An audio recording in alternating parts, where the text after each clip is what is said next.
Автентична юрта, подобна на тези, които са ползвали прабългарите, беше открита в чепеларското село Забърдо в присъствието на много гости и дипломати от посолствата на Русия и Казахстан.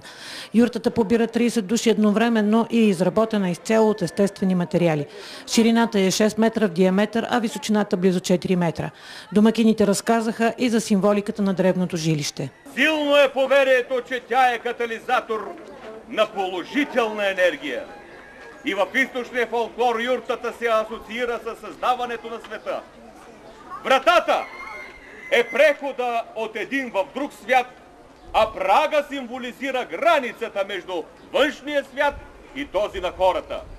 Куполът е слънцето, вода, земята, а стените посоките на света.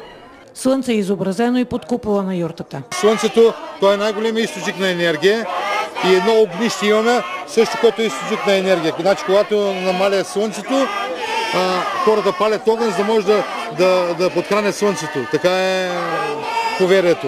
В юртата туристите ще могат да определят пола на детето си по китайския календар. По календара какъв пол бихте избрали?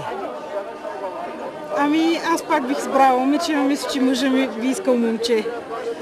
Още не сме стигнали до консенсус. Идеята за юртата е на кмета на село Забърдо Валентин Черпоков, а целта е не само да се привличат повече туристи, но и да се засили връзката с древността.